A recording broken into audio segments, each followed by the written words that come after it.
Episode 23۔ اذان کی آواز کان میں پڑتے ہی میں گھر سے نکل کے مسجد میں جا بیٹھا۔ میں ریشم کو شک کی نظر اور الزام کی زبان سے محفوظ دیکھنے کا خواہش مند تھا۔ نماز کے لیے آنے والوں نے مجھے وہاں تلاوت کرتے پایا۔ نماز کے بعد میں نے یہ جھوٹ بھی بولا کہ میں رات بھر اسی جگہ بابا رحیم کو اصال ثواب پہنچانے میں مصروف رہا تھا۔ جس گھر میں ریشم تھی وہاں جاگنے والے اسے غیر حاضر پا کے کچھ پریشان ہوئے۔ انہوں نے ریشم کو اپنے گھر میں دریافت کر لیا۔ دن میں لوگ آتے جاتے رہے۔ کسی حد تک ریشم کی شکایت بھی رفع ہو گئی کہ کسی نے شرافت نہیں دکھائی اور حق ہمسائیگی بھی نہیں نبھایا۔ دراصل گزشتہ رات سب بہت تھک گئے تھے اور سب نے دوسروں کے بارے میں فرض کر لیا کہ وہ ریشم کے ساتھ ہوں گے اور کسی نے مجھے بھی کھانا پہنچا دیا ہوگا۔ دوپہر کے قریب میں نے 40,000 کا قرضہ بے باک کر دیا۔ وہ چودھری کہلانے والا زمیندار کا بھائی اور خود بھی زمیندار تھا، لیکن تعلیم یافتہ ہونے کے ساتھ ساتھ خود بھی شہر میں ٹھیکیداری کر چکا تھا۔ یہ ڈونٹ کچھ بھیگے ہوئے ہیں؟ وہ بولا۔ ہاں، جب میں یہاں آیا تو بارش میں بھیگ گئے تھے۔ کوئی بات نہیں، سوکھ جائیں گے۔ تم یہاں کب تک رہو گے؟ کچھ پتا نہیں، مجھے ریشم کی فکر ہے، اسے میں اپنے ساتھ نہیں لے جا سکتا۔ کیوں نہیں لے جا سکتے؟ تمہارا گھر ہوگا۔ کام کیا کرتے ہو تم؟ ساہیوال کے اسکول میں پڑھاتا تھا، لیکن میں دبئی جا رہا ہوں۔ گھر میں میرا بھائی اور بھاوج ہیں۔ ریشم وہاں نہیں رہ سکتی، وہ میرے ساتھ بھی نہیں جا سکتی۔ اس کا بندوبست ہو سکتا ہے۔ گاؤں کے بڑے زمیندار چودھری اللہ دتا میرے بھائی ہیں، وہ بیمار رہتے ہیں۔ کل بھی جنازے میں ان کا بیٹا شریک ہوا تھا۔ چودھری ریشم کو اپنی بہو بنانا چاہتا تھا، مگر اس لڑکی نے انکار کر دیا تھا، الٹا بے عزت کیا تھا انہیں۔ اگر تم اسے سمجھاؤ۔ میں ضرور کوشش کروں گا، وعدہ نہیں کر سکتا۔ ابھی تو اس پر صدمے کا اثر ہے، بات بھی نہیں کی جا سکتی۔ مجھے تو یہ فکر ہے کہ وہ اکیلی رہے گی کیسے یہاں۔ وہ چاہے تو میرے گھر میں آ جائے، ورنہ یہاں بھی اس کی حفاظت کا بندوبست ہو سکتا ہے۔ میں نے کوئی جواب نہیں دیا۔ لوگ رات تک آتے جاتے رہے۔ میں نے خود کو سب کی نظر سے اوجھل رکھا۔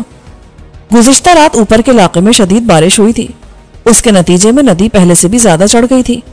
حیرت کی بات یہ تھی کہ ابھی تک نادر شاہ نے ان لوگوں کے لاپتہ ہونے کا کوئی نوٹس نہیں لیا تھا جو مجھے گرفتار کر کے واپس لانے پر مامور تھے لیکن لاپتہ ہو گئے تھے۔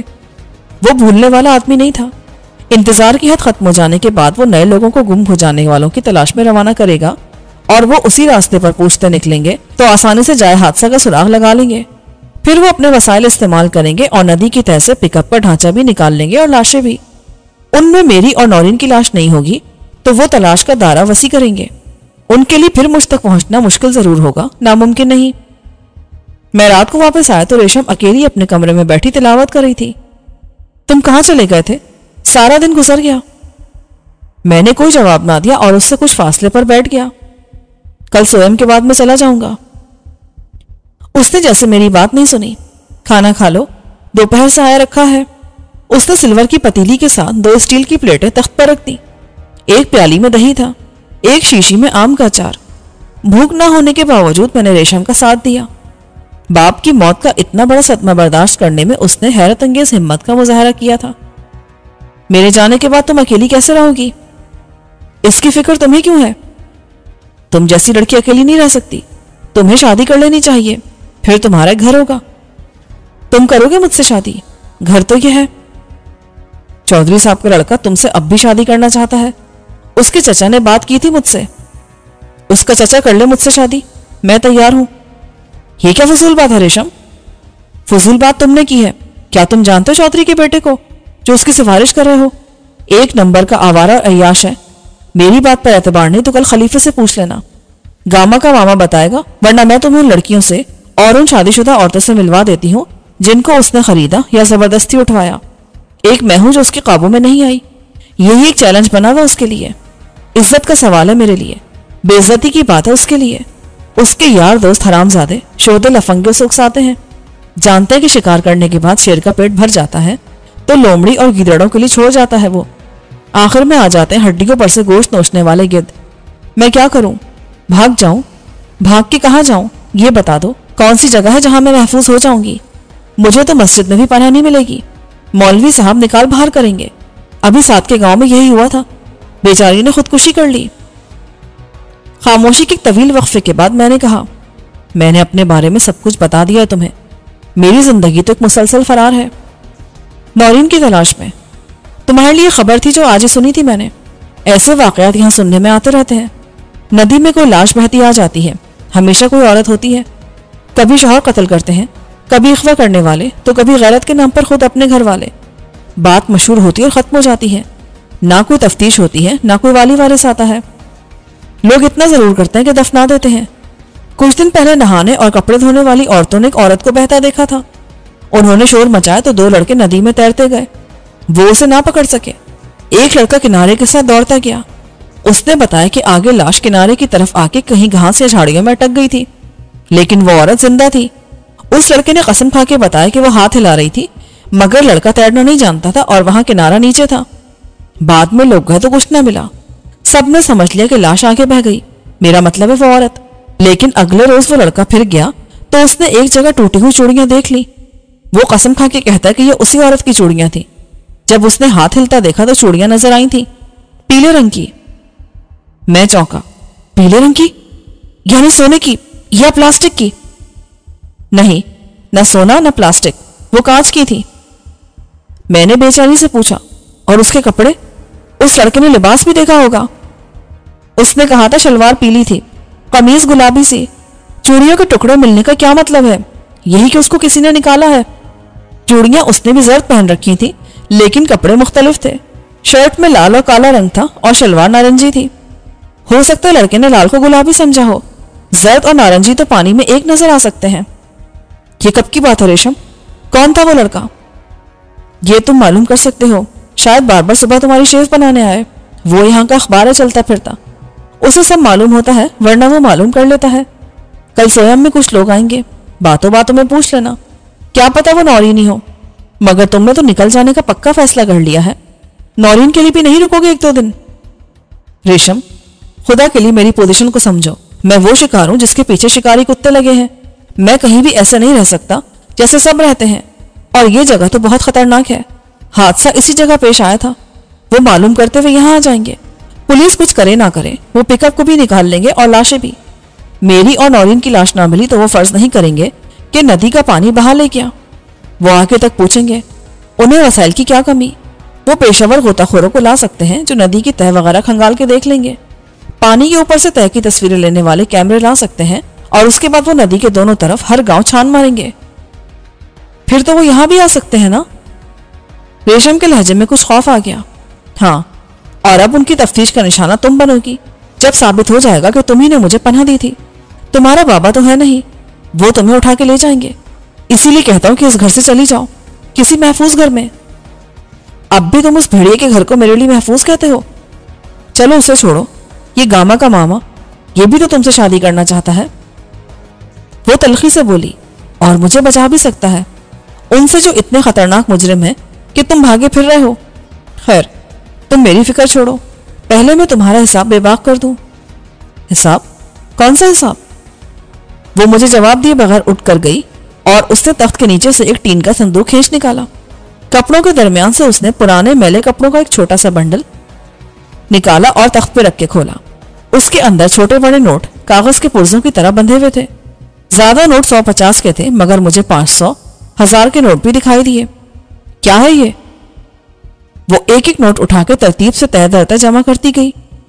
یہ ہماری کئی سال کی بچت ہے، تم بھی گنو۔ وہ تقریباً 70,000 روپے تھے۔ اتنی بچت ہو جاتی تھی تمہیں؟ کہیں سے چوری تو نہیں کیے ہم نے۔ بابا تو ایک ہی بات سمجھتا تھا کہ میری شادی میں کام آئیں گے، اس کی خواہش پوری نہیں ہوئی۔ یہ لو۔ اس نے نوٹوں کی گٹی میری طرف بڑھائی۔ یہ کیا ہے؟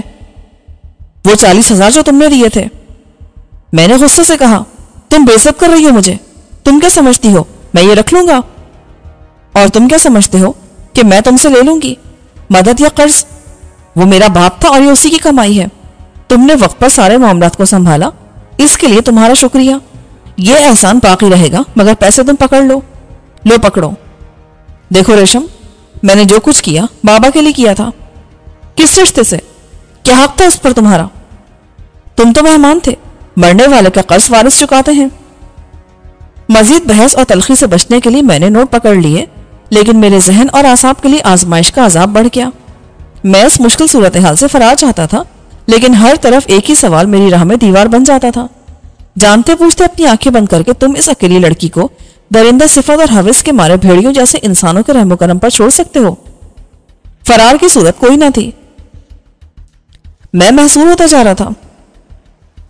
یہ میرے لیے انتہائی ناقابل قبول ذمہ داری تھی، لیکن اس سے بچنا ناممکن ہوتا جا رہا تھا۔ امید کا راستہ ایک ہی تھا کہ میرے جانے سے پہلے ریشم کسی کی ہو جائے۔ زمیندار کے بیٹے کی زندگی کے کارنامے اور مقاصد جان لینے کے بعد میں ریشم کے سامنے اس کا نام بھی نہیں لے سکتا تھا۔ اس کا ایک پرستار گاما کا ماما کہلاتا تھا، مگر وہ واقعی مٹی کا مادھو تھا۔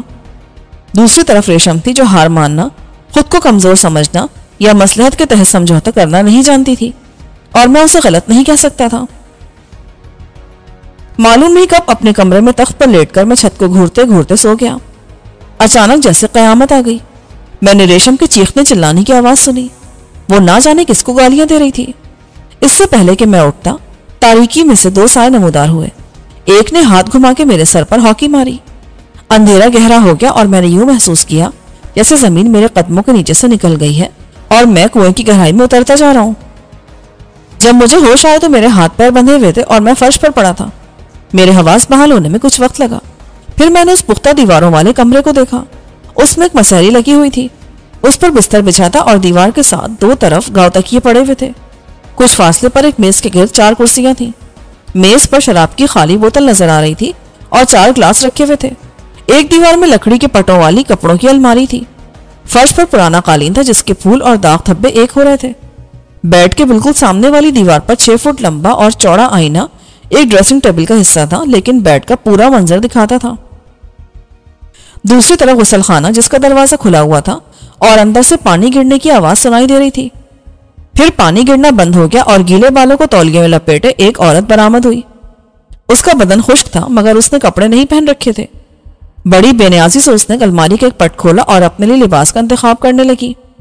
وہ فربہی مائل گداز اور گورے بدن والی عورت تھی جس کا اعتماد ظاہر کرتا تھا کہ وہ اپنے ہی بیڈ روم میں ہے اور اس کا شوہر جو رات کو ساتھ ہوگا اٹھ کے کہیں جا چکا ہے۔ اس نے ایک شرٹ ہینگر سے نکال کر الماری بند کی اور بیڈ تک گئی۔ مقابل کے آئینے میں اپنے سراپے کا جائزہ لیتے ہوئے اس کی نظر مجھ پر پڑی۔ وہ چوکی، لیکن نہ اس نے چیخ ماری اور نہ خود کو چھپانے کی کوشش کی۔ ایک ہاتھ کمر پر رکھ کر وہ مجھے دیکھتی رہی۔ میں نے کہا، آپ کون ہیں اور یہ کس کا گھر ہے؟ وہ مسکرا دی۔ تمہیں نہیں معلوم کہ یہ چودھری اکبر کی جگہ ہے؟ میں اس کی دوست ہوں۔ دوست کے لفظ سے میرے خیال کی تصدیق ہو گئی کہ وہ چودھری اکبر کی گھر والی اور مالکن نہیں ہے۔ وہ گزشتہ رات یہاں تھی اور اکبر اس کے جاگنے سے پہلے ہی اٹھ کے چلا گیا تھا۔ وہ خود کہاں ہے؟ مجھے کیا معلوم؟ اس نے ایک ایک کر کے کپڑے پہننے شروع کیے۔ میں نے صبح تمہیں دیکھا۔ اس سے پوچھا تو وہ کہنے لگا کہ اپنے کام سے کام رکھو، میں اب جا رہی ہوں۔ صاف ظاہر تھا کہ وہ ان عورتوں میں سے ایک تھی جو چودھری اکبر کے اس عشرت قدے میں رات گزارنے آتی تھی اور اپنی قیمت وصول کر کے چلی جاتی تھی۔ اپنے چہرے کو اس نے ڈریسنگ ٹیبل پر رکھی چیزوں سے نیا روپ دیا، پھر تکیے کے نیچے سے نوٹوں کی گڈی نکال کے اپنے بیگ میں ڈال لی۔ یہ اس کا معاوضہ تھا جو چودھری جاتے وقت چھوڑ گیا تھا۔ مجھ پر ایک نظر ڈال کے وہ دروازے سے باہر نکل گئی۔ چند منٹ بعد ایک لمبے چوڑے، خوفناک مونچھوں اور درست چہرے والے شخص نے اندر جھانکا جس نے کندھے پر خود کا رائفل لٹکا رکھی تھی۔ مجھے اس سوال کا جواب مل گیا تھا کہ میں کہاں ہوں۔ مجھے اور ریشم کو اٹھانے والوں نے چودھری اکبر کے ڈیرے پر پہنچا دیا تھا، اور یہ وہی چودھری اکبر تھا جس نے ریشم کے حصول کو اپنی مردانگی کے لیے چیلنج اور اپنی انا کا مسئلہ بنا رکھا تھا۔ چودھری کی ذاتی طور پر مجھ سے کیا دشمنی ہو سکتی تھی؟ بس گیہوں کے ساتھ گھن بھی پس جاتا ہے۔ اس کے حکم پر جو لوگ ریشم کو اٹھانے گئے تھے وہ کسی چشمدید گواہ کو نہیں چھوڑ سکتے تھے۔ افسوس مجھے یہ تھا کہ چودھری اکبر نے حد سے زیادہ بے صبری دکھائی اور 4 دن صبر نہ کر سکا۔ ایک دن پہلے وہ ریشم کا ہمدرد بن کے اس کے باپ کے جنازہ اٹھانے والوں میں شامل ہوا تھا۔ دل میں تو وہ خوش ہوا ہوگا کہ اب ریشم لاوارث ہو گئی۔ اطلاع سے مل چکی ہوگی کہ ریشم کے گھر میں کوئی مہمان بھی ٹھہرا ہوا ہے، اور اسے خیال ضرور آیا ہوگا کہ کہیں یہ مہمان اس کے گھر میں گھر والا نہ بن جائے۔ اس نے مجھے دیکھا ہوگا اور میرے بارے میں معلومات بھی حاصل کی ہوں گی۔ شاید کسی چمچے نے کہا ہو کہ چودھری صاحب اب مزید مہلت کی گنجائش نہیں، ایسا نہ ہو کہ آپ شرافت میں انتظار کرتے رہ جائیں اور آپ کی ریشم اپنے ابا کے چہلم سے پہلے اس مہمان کی ہو جائے یا اس کے ساتھ گاؤں چھوڑ جائے۔ اس خیال نے میرے ذہن میں ایک سوال کو جنم دیا۔ ابھی تک ریشم بھی یقین کے ساتھ اس سوال کا جواب نہیں دے سکتی تھی کہ بابا کو کس نے ایسی بے رحمی سے قتل کیا ہوگا اور کیوں۔ میرا ذہن اس کی زمین پر کاشت کرنے والے کی طرف جاتا تھا جو اب تک اس کی زمین پر قابض تھا اور اس سے پورا فائدہ اٹھا رہا تھا۔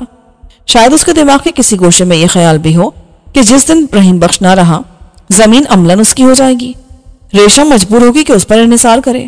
جب میں مہمان بن کے وارد ہوا اور اسے نوٹس دیا کہ اگلی فصل کے حساب کتاب کے بعد اس کی چھٹی کر دی جائے گی تو زمین پر قبضے کا خواب ٹوٹ گیا ہوگا اور اس نے رحیم بخش کو قتل کر کے سوچا ہوگا کہ الزام میرے سوا کس پر آ سکتا ہے۔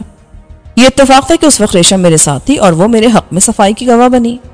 باقی معاملات میری تجربے کاری سے طے ہوئے اور میں صاف بچ گیا۔ اب مجھے خیال آیا کہ یہی مقصد ذہن میں رکھ کے چودھری اکبر بھی رحیم بخش کو قتل کرا سکتا تھا کہ مجھے تو براہ راست شک میں پولیس پکڑ لے گی، واقعات شہادت میرے خلاف ہوتی اور گواہ بنائے جاتے۔ میری گرفتاری کے بعد ریشم کا آگے پیچھے کوئی نہ رہتا اور چودھری اکبر کا ہاتھ تھام لینے کے سوا اس کے پاس کوئی چارہ نہ رہتا۔ یہ اسکیم فیل ہو گئی تو اس نے اپنے چچا کے ذریعے ایک پیغام مجھے بھیجا تاکہ ریشم تک پہنچ جائے، اور اگر میرے عزائم اس بے سہارا لڑکی کو زندگی بھر سہارا فراہم کرنے کے ہیں تو پتہ چل جائے۔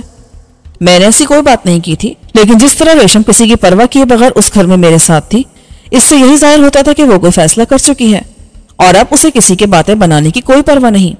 بے صبرا ہو کے چودھری نے ریشم کے ساتھ مجھے بھی اٹھوا لیا۔ ہوش میں آنے کے بعد جسمانی اذیت کا احساس جاگ اٹھا تھا۔ میرے سر پر جہاں کوئی ڈنڈا یا ہاکی ماری گئی تھی وہ جگہ پھوڑے کی طرح دکھ رہی تھی، پھر فرش پر ایک ہی جگہ پڑے پڑے میرا جسم اکڑ گیا تھا۔ کیا یہ چودھری اکبر کے باپ کی حویلی کا کوئی حصہ تھا یا اس کی اپنی عشرت کا؟ میرے سامنے رخصت ہونے والی عورت اس گاؤں کی نہیں تھی۔ شہر سے لائی جانے والی کسی کرائے کی عورت کو وہ باپ کے گھر میں نہ رکھتا جہاں اس کی نام نہاد پہلی خاندانی بیوی بھی تھی۔ باہر سے کسی کے بولنے کی آواز پر میرے کان کھڑے ہوئے۔ کسی نے کہا، تجھے بتایا نا کہ وہ یہاں نہیں ہے، کہاں اندر گھسا جا رہا ہے؟ میں تیری مانوں کہ چودھری صاحب کی، انہوں نے کہا تھا ٹھیک 9 بجے آنا ہے، کسی نے مانوس آواز میں کہا، اور میں نے بار بار کو اندر آتے دیکھا۔ مجھے فرش پر پڑا دیکھ کر وہ ٹھٹکا، لیکن کچھ سوچ کے انجان بن گیا۔ محافظ اس کے پیچھے اندر آیا۔ وہ کچھ بول کے نہیں گئے تھے کہ کب تک آئیں گے، تو جا۔ روز اسی وقت آتا ہوں نا میں، 10 منٹ بھی انتظار نہ کیا تو وہ ناراض ہوں گے کہ تو بڑا نواب ہے۔ یہ بندہ کون ہے؟ بار بار نے ظاہری بے اعتنائی سے اجنبیوں کی طرح پوچھا اور بیڈ پر ٹک گیا۔ یہ تو انہی سے پوچھنا، مجھے وہ کہہ گئے تھے کہ ٹنڈے لاٹ کو بھی اندر مت آنے دینا، میری شامت آ جائے گی۔ میں کہہ دوں گا ان سے کہ خلیفہ وقت پر آیا تھا اور انتظار کر کے چلا گیا، میں نے واپس کر دیا، تو نکل جا یہاں سے۔ خلیفہ نے اٹھتے ہوئے پھر میری طرف دیکھا اور محافظ کی نظر بچا کے مجھے آنکھ ماری۔ او یار، بندے کو نیچے کیوں ڈالا ہوا ہے؟ بیڈ خالی پڑا ہے، تجھے بڑی تکلیف ہے، تو ماما لگتا ہے اس کا، چل نکل یہاں سے۔ محافظ اپنی پریشانی میں مبتلا تھا کہ چودھری صاحب احکامات کی خلاف ورزی پر ناراض نہ ہو جائیں۔ بے شک نائی ایک وقت پر روز آ کے ان کی شیف بناتا ہے، مگر انہوں نے کہا تھا کوئی نہیں تو کوئی نہیں۔ اس نے نائی کو تقریباً دھکیل کے باہر کر دیا۔ نہ جانے کیوں خلیفہ کے خفیہ اشارے نے میرے دل میں امید کی کرن جگا دی تھی۔ اس کا مجھے پہچان لینا اور حیرت یا پریشانی کا اظہار کرنا کسی صورت میرے حق میں اچھا نہ ہوتا۔ اس کے آنے سے مجھے اتنا تو معلوم ہو گیا تھا کہ ابھی صبح کے 9 بجے ہیں۔ ہاتھ پیر بندھے ہونے کی وجہ سے میں اپنی کلائی کی گھڑی دیکھنے سے قاصر تھا۔ اندازے کے مطابق ریشم کو اور مجھے نماز فجر سے کچھ دیر قبل ہی اٹھایا گیا تھا، یعنی اس بات کو بھی 5 گھنٹے ہوئے تھے۔ میرے ذہن میں یہ سوال بھی آیا کہ آخر مجھے قید رکھنے کے لیے چودھری نے اسی عشرتگاہ کو ترجیح کیوں دی جہاں وہ کسی کے ساتھ داد عیش دے رہا تھا۔ اس سوال کے بہت سے جواب ہو سکتے تھے۔ اس حویلی میں یہی جگہ محفوظ تھی جہاں اس کے سوا کسی کو آنے کی اجازت نہ تھی۔ اس کا اپنا اور بیوی کا بیڈ روم الگ ہوگا۔ اگر اسے معلوم ہوگا تب بھی اس کی مجال کہاں کہ اپنے مجازی خدا کی نجی محفل میں قدم رکھ سکے۔ بڑے چودھری صاحب خود اس سے صرف نظر کرتے ہوں گے کہ یہ تو خاندانی روایت ہے، اور وہ خود بھی اپنی جوانی میں گھر کو اپنی عشرتگاہ سے الگ رکھتے ہوں گے۔ بڑے اور رئیس لوگ ایسے ہی وزاراری نبھاتے ہیں۔ ایک امکان یہ تھا کہ چودھری اکبر نے اپنا عشرت قدہ کہیں گھر سے دور آباد کیا ہو، مگر ٹھیک وقت پر خلیفہ کا شیف بنانے کے لیے حاضر ہو جانا روز کے معمول کی نشاندہی کرتا تھا۔